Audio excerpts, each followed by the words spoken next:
주옵소서. 역사하실 주님을 기대합니다. 감사드리옵고 예수님 이름으로 기도드립니다. 아멘. 이 시간 하나님 말씀 함께 받도록 하겠습니다. 오늘 우리에게 주신 하나님 말씀은 이사야 11장입니다. 이사야 11장 1절부터 9절까지의 말씀 저희 같이 살펴보도록 하겠습니다. 이사야 11장 1절부터 9절까지의 말씀, 오늘 11장과 12장 전체를 살펴볼 텐데요.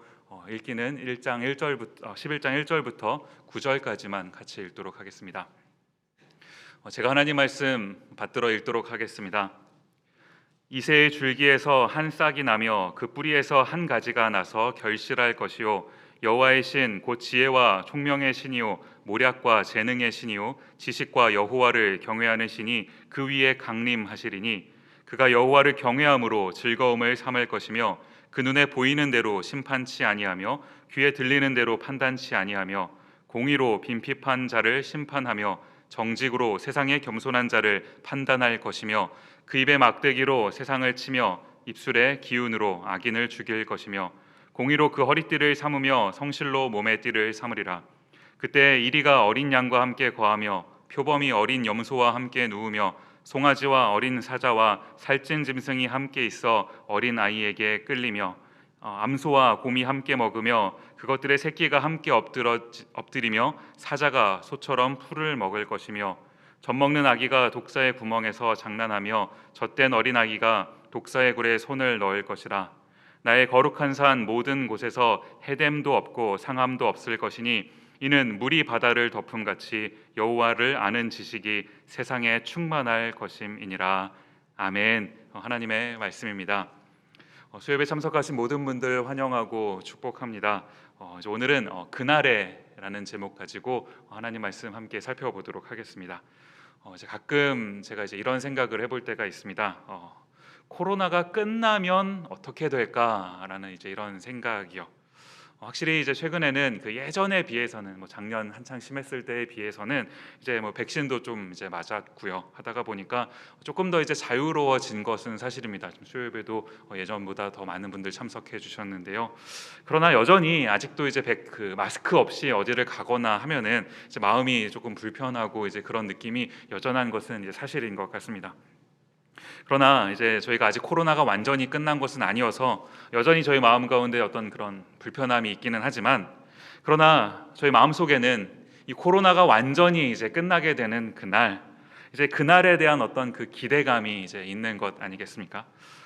저도 그 에덴 교회에서 사역을 시작한 지가 작년 7월 3일 날 제가 여기 이사를 왔는데요. 1년이 넘었습니다. 그런데 1년이 지금 지났는데도 불구하고 저희 에덴교회 성도님들과 다 같이 모여서 예배를 드린 적이 한 번도 없어요. 그러다 보니까 마음이 제가 되게 좀 허전하기도 하고요. 마음속에 꿈을 꾸는 것 아니겠습니까? 이곳에 이 좋은 예배당에 저희가 다 같이 함께 모여서 주님을 예배하는 그날이 속히 왔으면 좋겠다라는 그런 마음을 제가 갖게 되는데요. 제가 오늘 설교를 시작하면서 이런 이야기로 설교의 도입을 여는 게 이유가 뭐냐 하니까, 오늘 함께 살펴보려고 하는 이 이사야서 본문 말씀이 마치 이런 기대감을 갖는 것 같은 이런 본문이기 때문입니다. 오늘 저희가 함께 이사야 11장과 12장 말씀을 같이 살펴보려고 하는데요. 지난 시간까지 저희가 1장부터 10장까지 내용을 쭉 살펴보았었는데 그 내용이 다 기억이 나실지 모르겠어요. 하나님께서 이사야 선지자를 통해서 이 남유다 백성들에게 어떤 그 유다의 패역한 그 모습, 그것에 대한 어떤 심판의 메시지를 선언하시는 것, 물론 북이스라엘도 마찬가지였던 것 아니겠습니까? 그런가 하면 심지어는 북이스라엘이 먼저 멸망하게 되는데 그 멸망의 도구로 사용받았었던 그 아수르마저도 하나님께서 사용하실 때는 사용하셨지만, 그러나 그 아수르의 죄악도 또한 심판하시는 그 장면들, 이런 내용들을 저희가 쭉 살펴봐왔던 건데요. 그러나 10장까지 쭉 진행되는 내용 가운데서 하나님께서 어떤 심판의 메시지를 반복적으로 말씀하셨지만, 그 중간중간에 보면은 하나님께서 여전히 어떤 그 은혜의 메시지, 희망의 메시지를 계속해서 주고 계시는 그런 장면들을 저희가 살펴봤었던 건데요. 지난 시간에 살펴봤었던 9장에서도 마찬가지였습니다. 기억나실지 모르겠는데요. 이는 한 아기가 우리에게 낳고, 너무나 유명한 그 구절이니까 다 기억하고 계시죠? 이렇게 하시면서 이제 어떤 그 한 아기 메시아가 이제 언젠가 올 것이다라는 그런 메시지를 이제 저에게 알려주셨던 건데요. 이제 이 한 아기, 어떤 그 메시아가 오면 이제 하시는 일이 어떤 일이겠습니까? 이제 메시아는 구약부터 그 예표되었던 이 메시아는 이 땅을 구원하시기 위해서 이제 오시는 그런 하나님의 그 하나님 자신이자 하나님의 아들이신 것 아니겠습니까? 이제 어떤 그 죄의 결과로 심판을 받아야 되는 우리 인간들을 구원해 주시기 위해서 이 땅 가운데 오신 거예요. 그런데 이 메시아가 오셨을 때 모든 사람을 다 구원해 주시는 것이 아니라 이사야서에서 계속 강조하는 한 가지 표현, 저희가 기억하는 한 가지 표현이 있는 것 아니겠습니까? 무엇인지 혹시 기억나시나요? 남은 자만이요. 남은 자만 구원해 주신다. 모두가 다가 아니다라는 거예요. 예수님이 메시아가 언젠가 오실 건데, 그런데 모든 사람이 아니라 남은 자만 구원해 주실 거다라는 이 남은 자라는 어떤 표현, 이사야서를 읽을 때마다 이제 이 표현을 반복해서 저희가 읽게 되는데요. 그때마다 이제 저희가 느끼는 감정이 뭐냐 하니까 은혜의 표현이기도 하죠. 하나님께서 남은 자를 남겨주셔서 구원해 주시는구나. 그런데 반대의 각도로 생각해 본다면 굉장히 무서운 그런 표현인 것도 아니겠습니까? 오늘 함께 살펴보려고 하는 이 11장 말씀은요, 이제 이런 남은 자들이 구원을 받게 된다면 이제 그들이 살게 될 그곳은 어떤 곳이 될 것인가에 대한 이제 이런 부분이요. 마치 저희가 컴퓨터를 할 때 그 미리 보기처럼 해서 먼저 이렇게 보게 되는 그런 것들이 있지 않습니까? 마치 그런 것처럼 그들이 살게 될 그 땅은 어떤 곳일까? 저희가 한번 미리 이제 살펴보게 되는 이제 그런 장면인 겁니다. 저희는요, 이제 오늘 이 11장 함께 말씀을 살펴볼 때 이 하나님 나라에 대한 어떤 소망을 저희가 이 말씀을 통해 같이 봤으면 좋겠어요. 이제 그런 관점으로 저희 오늘 11장 말씀을 한번 쭉 이어서 살펴보도록 하겠습니다.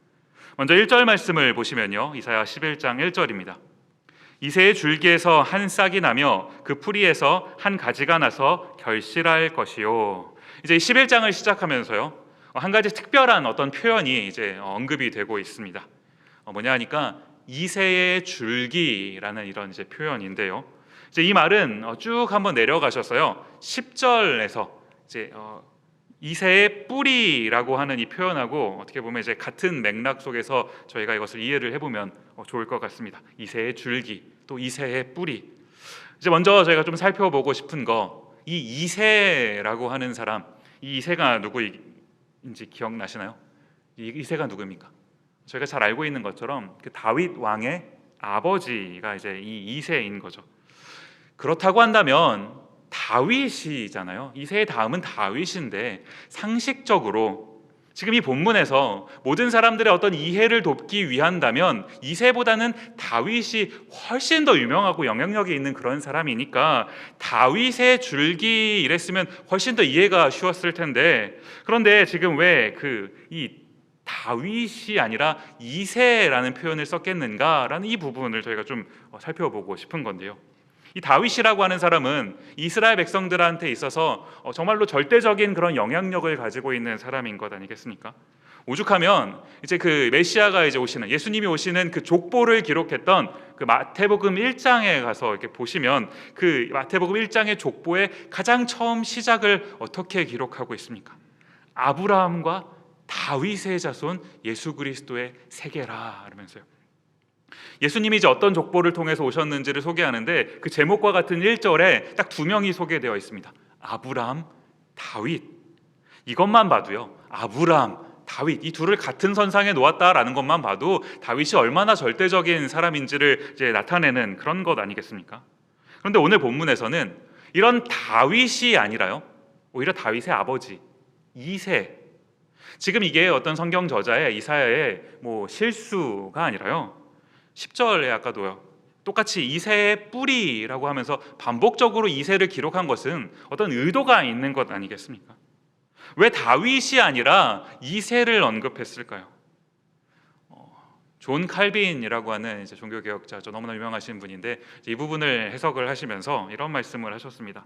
지금 이 유다와 이스라엘 백성들의 모습을 이렇게 놓고 본다면 하나님께서 이 둘의 어떤 그 패역한 모습을 보시면서 심판의 메시지를 전하고 계시는 거잖아요.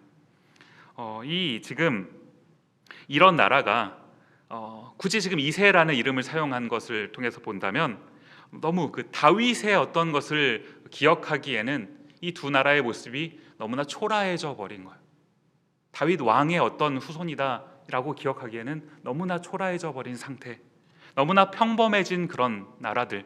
이러다가 보니까 이제 이새의 나라로 언급했다라는 말씀을 하시는데 일리가 있는 것 같습니다.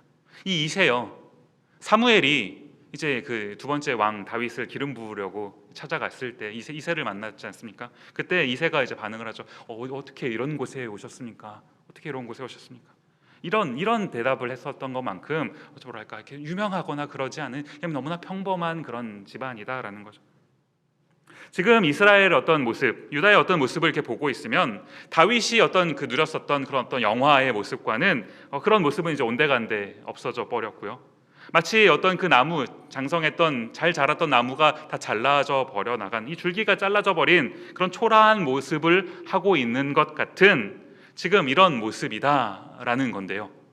저희가 1절 말씀을 다시 한 번만 좀 자세히 보시면요, 이새의 줄기에서 한 싹이 나며 그 뿌리에서 한 가지가 나서, 그 다음 보시면 결실할 것이요, 이새의 줄기에서, 이새의 뿌리에서 한 싹 또 한 가지가 나게 하셔서요, 마지막에 결실하게 할 것이다 라는 것. 저는 이 맨 마지막에 기록된 이 결실이라고 하는 이 한 단어를 이렇게 묵상을 하고 있는데 참 많은 그 어떤 위로가 되더라고요. 왜냐하니까 이 결실이라는 말의 어떤 그 가지는 의미가 무엇입니까? 언젠가는 이제 맺혀지게 될 그런 결과들이요. 그런데 그 결과가 언젠가는 맺혀지게 될 거지만, 그러나 지금은 아직은 아닌 거예요. 아직은 좀 초라해 보이고 잘 보이지 않는 상태. 이게 지금 가능하기는 할까? 이런 결실이 과연 있기는 할 것일까? 지금은 흐릿하고 앞이 보이지 않는 것 같지만, 그러나 하나님께서 언젠가 시간이 지나고 나서 하나님의 때가 되었을 때 결실하게 해주실 것이다 라는 이 말씀이요, 저희가 지난 시간에 살펴봤던 부분인데요, 한 번 더 보시면 이사야 9장 7절 말씀인데요, 그 정사와 평강의 더함이 무궁하며 또 다윗의 위에 앉아서 그 나라를 굳게 세우고 자금 이후 영원토록 공평과 정의로 그것을 보존하실 것이라. 만군의 여호와의 열심히 이를 이루시리라. 맨 마지막에 기록된 말씀, 만군의 여호와의 열심히 이를 이루시리라. 아멘. 하나님께서 반드시 이를 이루실 거다라는 이 약속의 말씀을 주셨던 것 아니겠습니까? 하나님께서 언젠가 하나님께서 반드시 그 하나님의 나라가 임하도록 해주실 거라는 그 마지막 때를 바라는 어떤 저희 믿음이기도 한 거지만, 말씀을 이렇게 준비하면서요, 동시에 이와 같은 어떤 믿음이 오늘 우리에게도 동일하게 적용되어야 되겠다라는 생각을 해보는 거예요. 지금 당장 우리의 삶을 이렇게 가만히 바라보면 이게 앞이 이게 잘 보이지가 않아요. 흐릿하고 이게 되기는 되는 걸까? 정말로 하나님이 무언가를 내 삶 통해서 이루시기는 할 것인가? 아무것도 보이지 않는, 그러나 지금 당장 보이지 않더라도 만군의 여호와의 열심히 이를 이루시리라. 언젠가는 하나님께서 결실하게 해주실 거다라는 이 말씀이 오늘 말씀을 함께 나누는 저희 모두에게 어떤 하나님의 주시는 위로의 메시지가 되었으면 좋겠는 겁니다. 이어서 보시면요, 그 결실하게 될 이제 그 결실의 어떤 그 당사자죠. 저희는 이제 이분이 예수님이다라는 것을 이제 알고 있지만, 이사야 당대 이제 사람들은 아직 흐릿하게 이렇게 예언되어 있는 어떤 그 메시아라고만 알고 있는 거니까요. 그러나 아직은 흐릿하지만, 그러나 분명하게 이들이 알고 있는 것 무엇이냐 하니까요, 2절 말씀입니다. 이사야 11장 2절 말씀 보시면, 여호와의 신 곧 지혜와 총명의 신이요 모략과 재능의 신이요 지식과 여호와를 경외하는 신이 그 위에 강림하시리니. 제가 이제 이 부분을 좀 이렇게 설교를 준비하면서 여러 가지 자료를 이렇게 찾다가 보니까요, 그냥 2절을 이렇게 쭉 설명하면서 여호와의 신이 강림했다 뭐 이렇게 설명을 했어도 충분히 이해가 가는 건데, 그런데 지금 이것을 이렇게 쭉 풀어서 뭐 여러 가지로 지금 나열을 한 것 아니겠습니까? 뭐 지혜, 총명, 모략, 재능, 뭐 지식, 또 여호와를 경외, 이제 이게 뭐 여호와의 신이라고 하는 것까지 다 합치고 나니까요, 다 합치면 개수가 7개다라는 거죠. 7개로 이걸 쭉 나열하고 있다. 그래서 이제 7이라고 하는 것은 성경 속에서 어떤 그 완전수를 의미하는 것이니까 어떤 그 하나님의 완전하신 그 어떤 일하심, 완전한 어떤 임재를 드러내는 것이다, 이렇게 해석을 하시는 어떤 분도 계시더라라는 거예요. 물론 이제 성경을 연구하는 신학자들의 경우라면 충분히 이제 그런 식으로 해석을 해보는 것도 의미가 있겠지만요. 저는 이제 조금 더 이런 부분보다는 조금 더 주목해서 봤으면 하는 부분이 있었는데, 이제 그게 뭐냐 하니까, 이제 이렇게 오실 건데, 이렇게 오실 그 메시아가 무엇을 하실 건가라는 이제 이 부분이요. 이어지는 3절 말씀 보시면요, 그가 여호와를 경외함으로 즐거움을 삼을 것이며 그 눈에 보이는 대로 심판치 아니하며 귀에 들리는 대로 판단치 아니하며. 먼저는 여호와를 경외함으로 즐거움을 삼는다라는 이 부분이요. 여기서 경외라고 하는 저희가 이제 친숙하게 알고 있는 이 표현이 등장을 하는데요. 잘 알지만 사실은 항상 헷갈리는 이 경외라는 게 무엇입니까? 저희 경외라는 거 신앙생활하면서 많이 접하게 되는 어떤 표현인 것 아니겠습니까?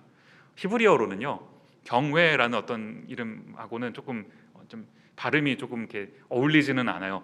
히브리어로 경외는 야레라고 부릅니다. 야레, 약간 이렇게 좀 경망스러운 발음이기도 한 것 같은데, 야레라고 불리는 이 경외라는 말이 무슨 의미를 가지고 있냐 하니까요, 크게 이제 두 가지로 저희가 살펴볼 수가 있는데, 하나는 이 야레라는 말이 가지는 의미, 두려워하는 겁니다. 두려워하는 것. 하나님의 어떤 그 크심 앞에 저희가 서게 됐을 때 저희가 가지게 되는 가장 첫 번째 감정, 두려움 것 아니겠습니까? 성경에도 보면요, 하나님의 어떤 그 임재를 경험한 사람들이 했던 그 어떤 그 행동의 나타남들이 어떻게 기록됩니까? 그 앞에 엎드렸다, 이런 표현들 저희가 자주 발견하게 되는 것 아니겠습니까? 이제 이런 모습이 하나님의 크신 앞에서 저희가 느끼게 되는 경외, 두려운 이런 감정인 겁니다. 그러는가 하면 이제 이 야레라는 말이 가지는 또 한 가지 의미가 뭐냐 하니까, 두려운데 정말 그 두려울 만큼 크신 하나님이신 건데, 그런데 크시다고 해서 저희가 무서워만 하는 것이 아니라요, 그래서 피하고 싶은 것만이 아니라 사랑하는 거예요. 분명히 두려운데 그런데 사랑하는 거예요. 하나님만이 내가 사랑할 참된 한 분이시다라는 이 사실을 깨달아서, 비록 지금 내 모습을 보면 하나님의 그 어떤 완전하심, 하나님의 크심 앞에서 내 모습이 너무 초라해요. 죄인이에요. 그래서 하나님 앞에 서기에 너무나 두려운 거지만, 그러나 그분을 사랑하기에 그 은혜를 의지해서 그 앞에 나오는 거, 이제 이게 경외라는 말이 가지는 그런 의미인 것 아니겠습니까? 이런 경외함을 오늘 본문에 보니까요, 즐거움으로 삼는다라는 거예요.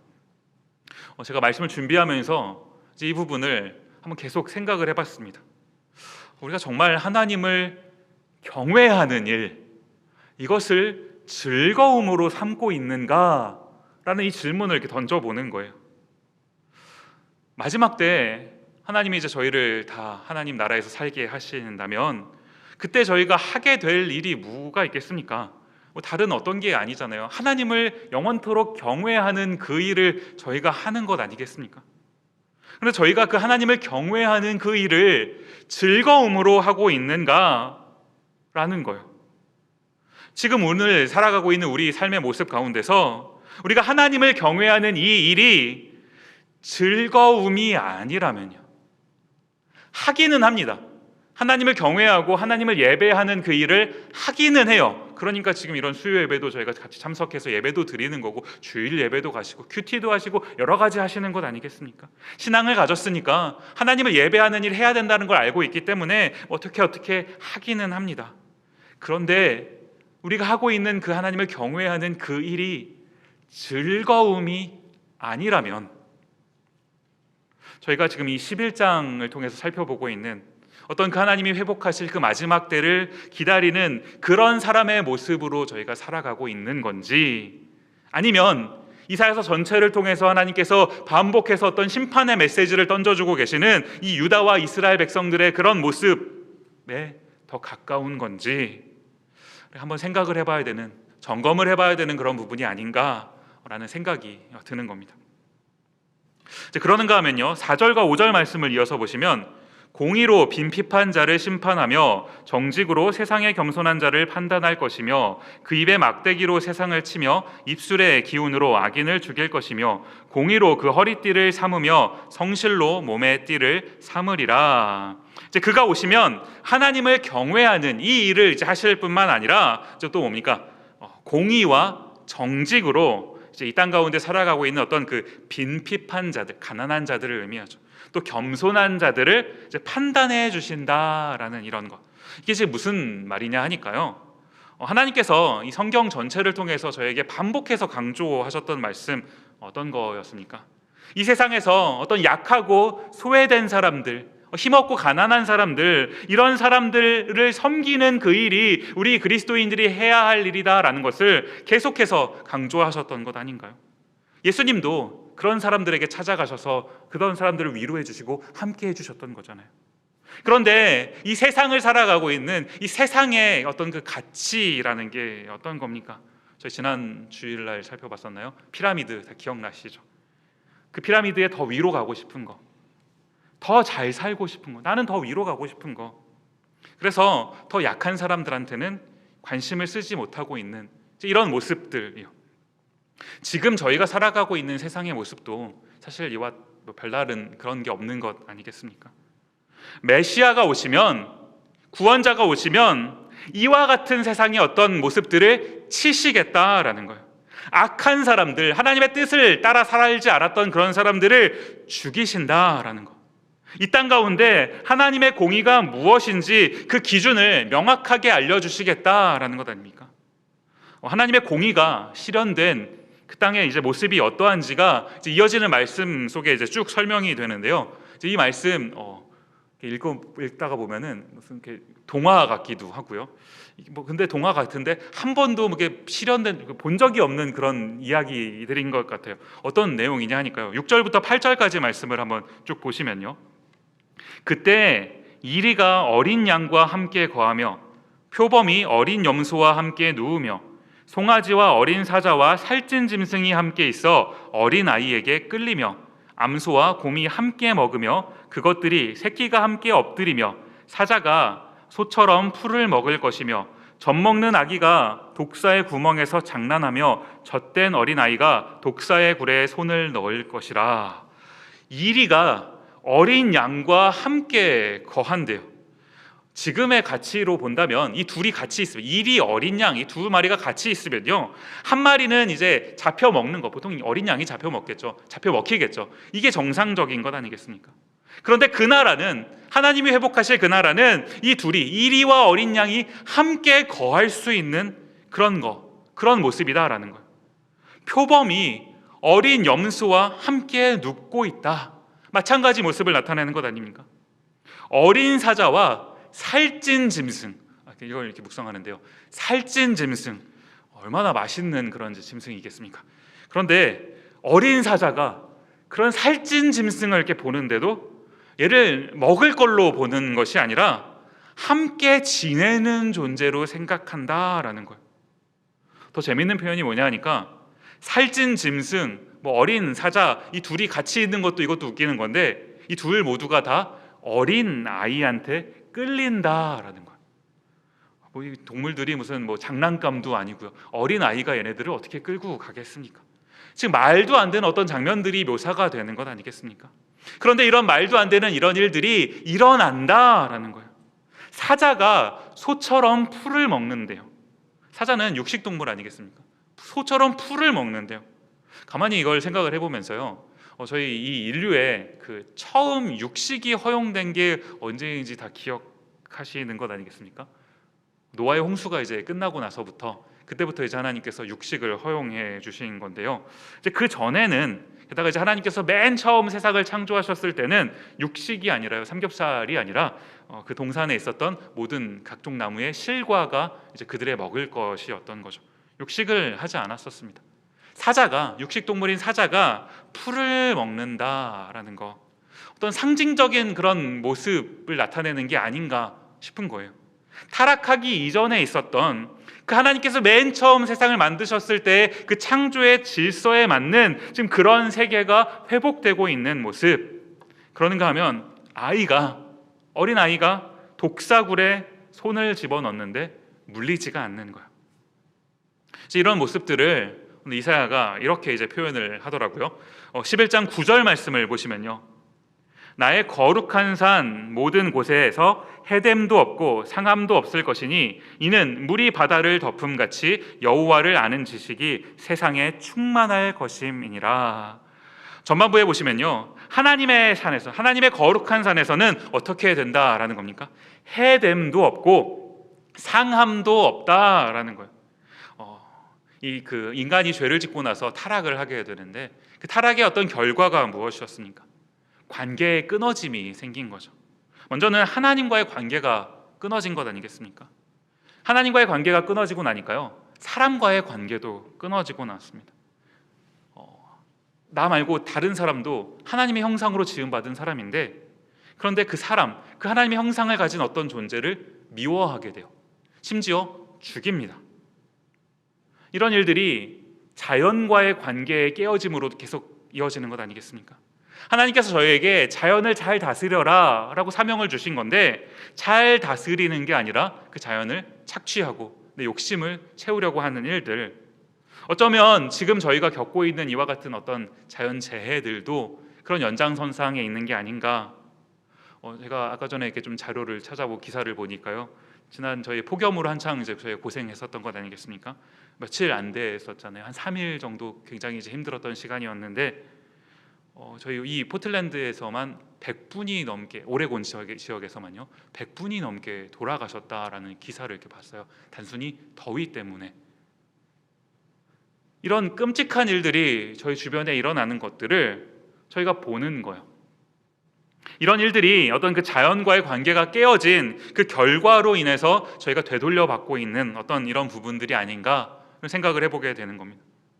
그런데 메시아가 오시면, 하나님께서 회복하실 그 나라가 되면, 그날에는 해됨도 없고 상함도 없는 세상, 마치 하나님께서 세상을 맨 처음 만드셨을 때 그 모든 것이 하나님 보시기에 심히 좋았더라라고 고백되는 그런 세상처럼, 그 완벽한 그런 세상이 이루어지는 일, 이게 어떻게 가능하다라는 겁니까?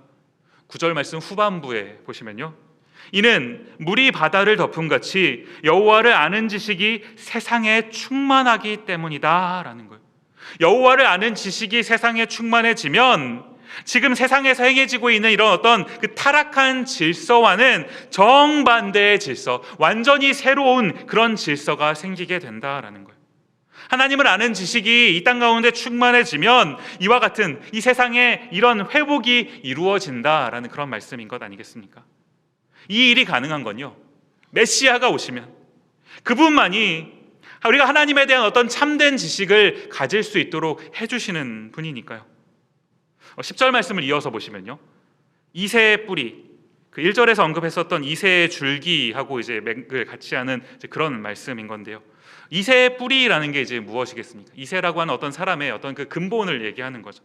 마태복음 1장에 보시면 그 예수님의 족보 그 중간에 이새가 이제 등장을 하는데요, 그 이새의 뿌리가 누군지를 알려고 저희가 찾아서 올라간다 하면 그 마태복음 1장의 가장 위에 그 족보의 가장 시작에 누가 언급되는지를 보면 되는 것 아니겠습니까? 누구로 시작되나요? 아브라함으로 시작이 되죠. 아브라함이요, 하나님께서 언약을 맺어주신 그 사람, 하나님을 믿는 어떤 믿음의 사람이라면 이 모두가 다 이 아브라함의 언약 가운데 이제 속하게 되는 건데요, 지금 이 이새의 뿌리라고 하는 것이 지금 이와 같은 아브라함의 어떤 그 언약을 상기시키는 이제 그런 표현인 것 아니겠습니까? 오늘 본문에는 이제 이것을 이렇게 표현을 하는 겁니다. 이사야서에 반복되는 그 표현이죠. 저희가 아까 전에도 살펴봤었던 11절 말씀을 보시면, 그날에 주께서 다시 손을 펴사 그 남은 백성을 아수르와 애굽과 바드로스와 구스와 엘람과 시날과 하맛과 바다 섬들에서 돌아오게 하실 것이라. 중간에 보시면 그 남은 백성, 계속 반복되는 표현이잖아요. 남은 자들, 끝까지 신앙을 잃어버리지 않고 그 언약 가운데 거하는 사람들을 하나님께서 어떻게 하신다는 겁니까? 맨 마지막에 돌아오게 하실 것이다 라는 표현이요. 그날이 되면 13절 말씀에도요, 에브라임의 투기는 없어지고 유다를 괴롭게 하던 자는 끊어지며 에브라임은 유다를 투기하지 아니하며 유다는 에브라임을 괴롭게 하지 아니할 것이요. 남은 자들, 이 구원받은 사람들은 어떻게 되는 겁니까? 그 사람이 에브라임 출신이든 유다 출신이든 서로가 다 서로를 미워하는 게 아니라요, 괴롭힘이 없어지는 거예요. 저희가요, 이런 세상이 정말 왔으면 좋겠다 싶은 것 아니겠습니까? 마치 그 삼위 하나님께서 온전한 하나됨을 이루셨던 것처럼 저희 모두가 다 하나가 되는 그런 모습들이에요. 어떤 나뉘어짐이 없고, 어떤 미워하거나 질투하거나 시기하거나 이런 일들이 없고, 저 지난 주일날 살펴봤던 그런 차별이 없는 그런 세상이에요. 그런데 저희가 지금 살아가고 있는 이 현실을 이렇게 가만히 보고 있으면 이 얘기가 굉장히 꿈만 같죠. 이게 과연 가능은 할까? 말이나 되는 소린가 싶기도 한 게 사실인 것 아닙니까? 아마도 이 유다 백성들한테도 이런 마음이 같았지 않았나라는 생각을 하게 되는데요. 그러니까 이제 이사야가 이런 것들을 언급하면서 한 가지 말씀을 덧붙이는데, 그게 뭐냐 하니까 16절 말씀입니다. 그의 남아있는 백성을 위하여 아수르에서부터 돌아오는 대로가 있게 하시되 이스라엘이 애굽 땅에서 나오던 날과 같게 하시리라.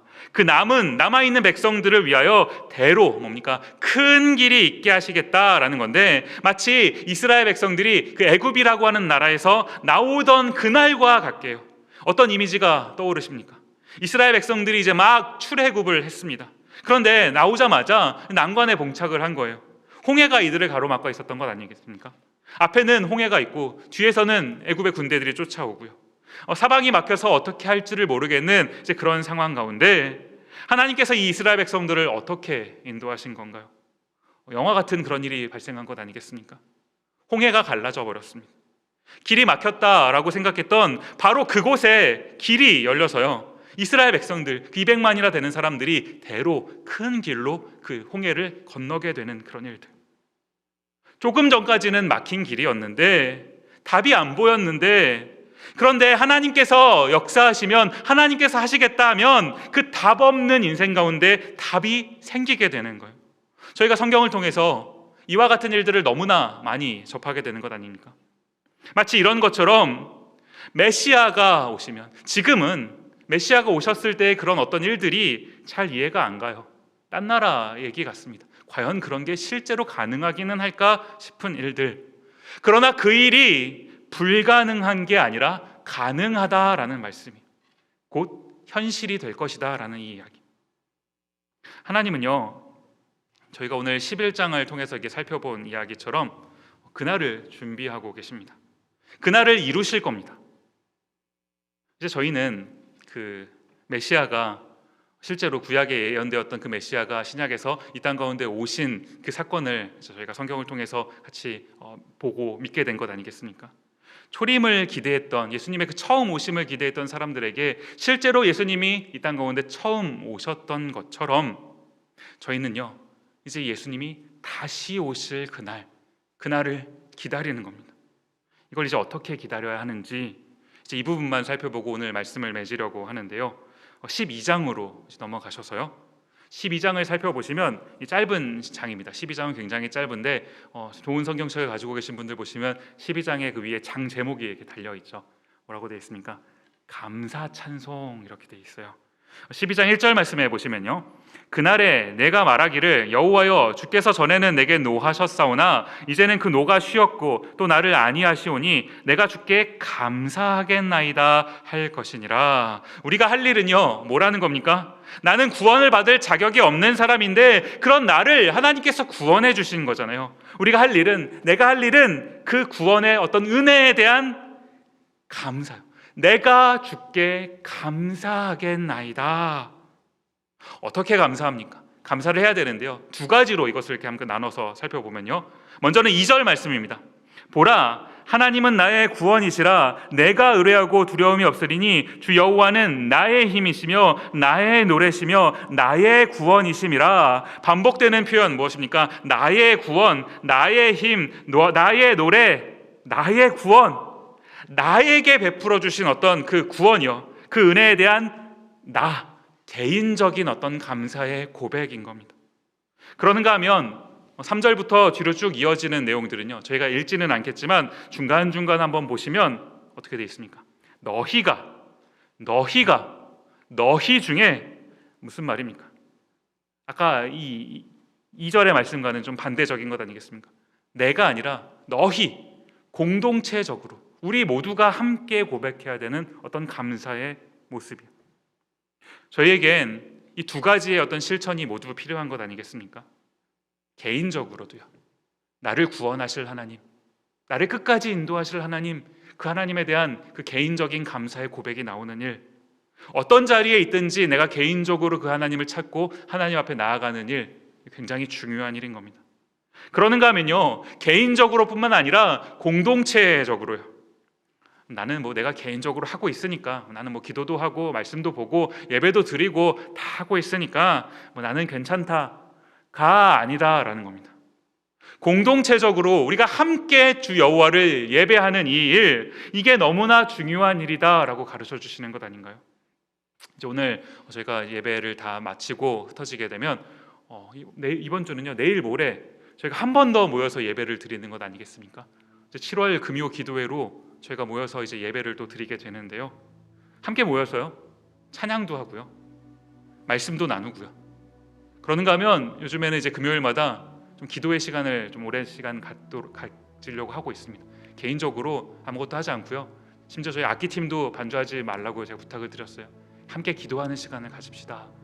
그런 시간을 갖는 거예요. 너무 분주한 세상을 살아가다 보니까 기도할 시간이 너무 없잖아요. 개인적으로 한다 해도 집에서 하는 일과 함께 저희가 모여서 주님을 예배하고 기도하는 일은 또 다른 어떤 것 아니겠습니까? 저희가 공동체적으로 주님을 예배하는 그 일에 저희가 좀 더 마음을 쏟았으면 좋겠어요. 내일 모레 또 다시 저희 자리로 오셔서요, 지금 영상을 통해서 예배를 드리시는 분들도요, 마음에 어떤 원하심이 있으시면 이 자리 가운데 나오셔서 함께 주님을 예배하고 그 은혜 안에 거할 수 있었으면 좋겠습니다. 말씀을 마무리하면서 저희가 함께 이 찬양 했으면 좋겠는데요, 아까 전에 고백했던 찬양이에요. 주께 가까이 날 이끄소서. 하나님의 은혜를 구하는 그런 찬양의 가사인 것 아니겠습니까? 사실 저희가 하나님께 가는 게 아니고요, 하나님이 저희를 이끌어 주시는 거거든요. 주님, 나를 주님 곁으로 이끌어 주옵소서. 세상의 어떤 다른 곳에서 방황하는 것이 아니라 주님의 품 안에 거하게 하옵소서. 이런 어떤 그 가사의 고백을 저희 신앙 고백으로 담아서요, 함께 찬양하는 시간 갖도록 하겠습니다. 같이 찬양하도록 하겠습니다.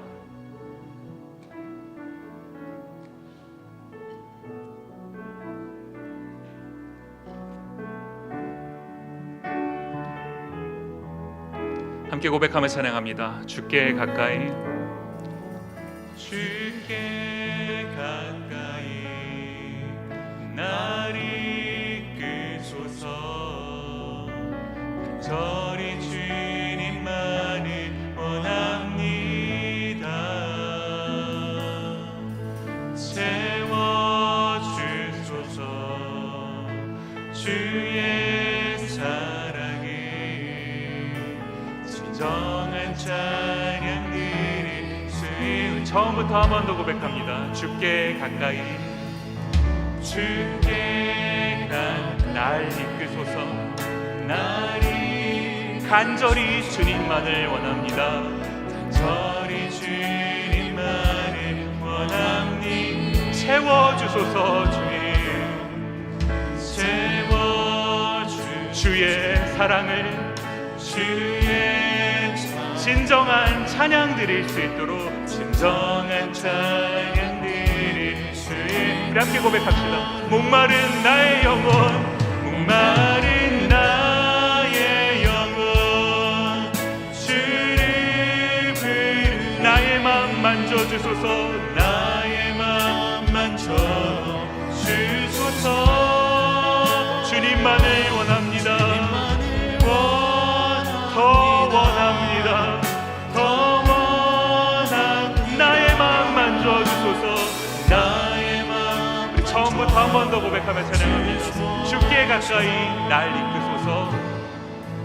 주께 가까이 날 이끄소서. 간절히 주님만을 원합니다. 간절히 주님만을 원합니다. 하나님 채워주소서.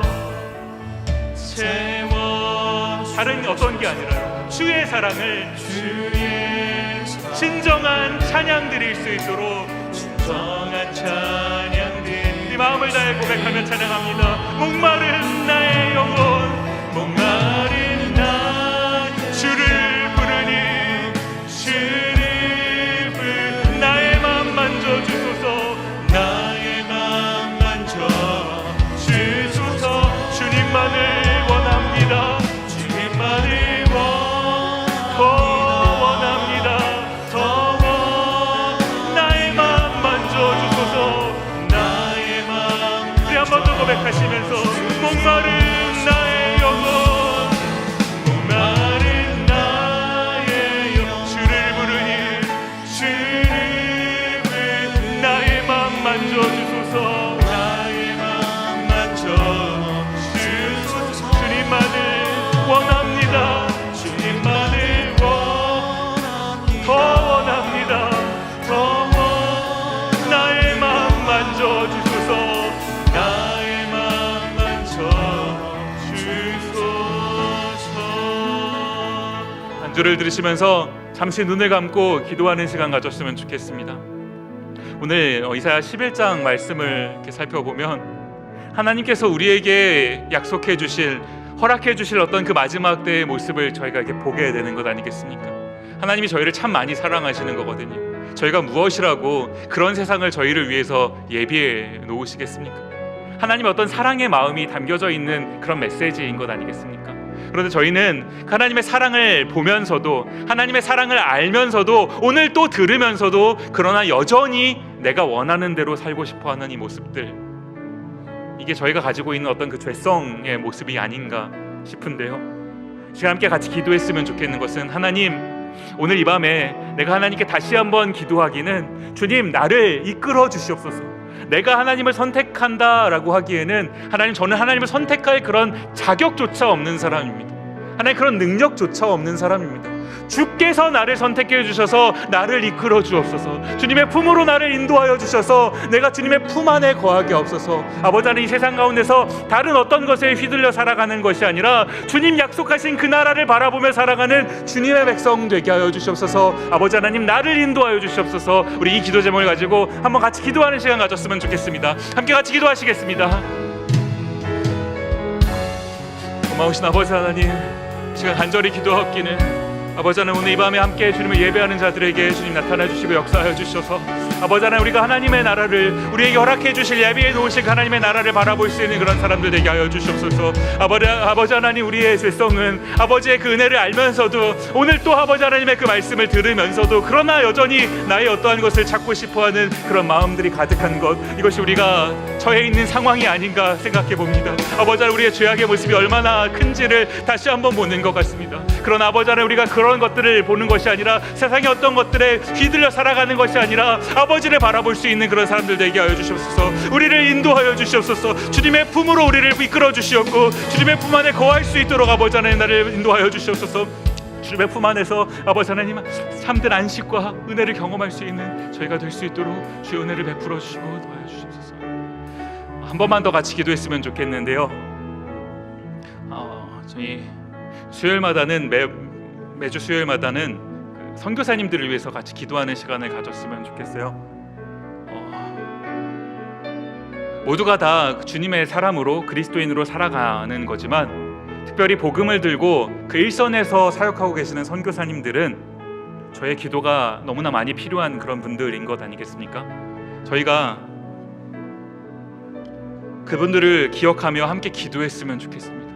하나님, 사역하시는 그 선교사님들을 붙잡아 주옵소서. 그들의 사역에 열매가 있게 없소서. 그들의 가정을 지켜 주옵소서. 건강을 지켜 보호하여 주옵소서.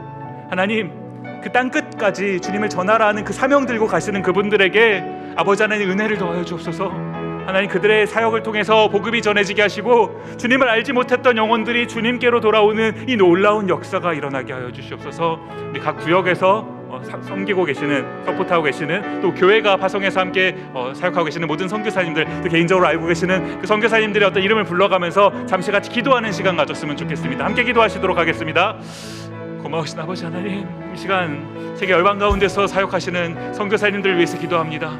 아버지 하나님, 그 선교사님들에게 아버지 은혜를 허락하여 주시옵소서. 그들의 사역 가운데 아버지 열매가 있게 하시며, 아버지 하나님, 그 선교사님들의 아버지 하나님 일하신 가운데 아버지 하나님 역사를 나타내 보여주시옵소서. 그들이 복음을, 주의 복음을 세상 가운데 선포할 때 주님을 알지 못했던 영혼들이 주님께로 돌아오는 놀라운 일들이 일어날 수 있게 하여 주시옵소서. 아버지 하나님, 주님의 아버지 복음이 땅끝까지 전해지면 그때 주님 오신다 약속하셨사오니, 아버지 하나님, 우리가 주님의 재림을 기다리며 아버지 하나님 복음을 전하는 이 일 함께 동역하게 하여 주시옵소서. 기도로 우리 선교사님들을 아버지 하나님 서포트하는 이 일을 쉬지 않게 하여 주시옵소서. 우리 교회가 아버지 하나님 선교사님들을 하나님 파송하고 또 기도를 아버지 하나님 돕고 있습니다. 아버지 하나님 역사하여 주셨고 은혜를 베풀어 주시옵소서. 그들의 모든 사역 가운데 아버지의 놀라운 일들이 나타나게 하여 주시옵소서. 아버지 하나님, 우리 또한 선교사로 부름 받았사오니 하나님 보내신 그곳에서 이 역할 감당하며 살아가는 우리 에덴의 모든 식구들 되게 하여 주시옵소서. 은혜를 허락하여 주시옵소서. 고마우신 아버지 하나님, 감사합니다. 오늘도 3일 예배로 함께 모여서 주님을 예배하게 하시니 감사합니다. 하나님, 오늘 이제 이사야 11장 말씀을 함께 살펴보면서 하나님, 그때 하나님께서 그 모든 세상 나라를 회복하실 그때의 그 장면을 저희가 살펴봅니다. 하나님,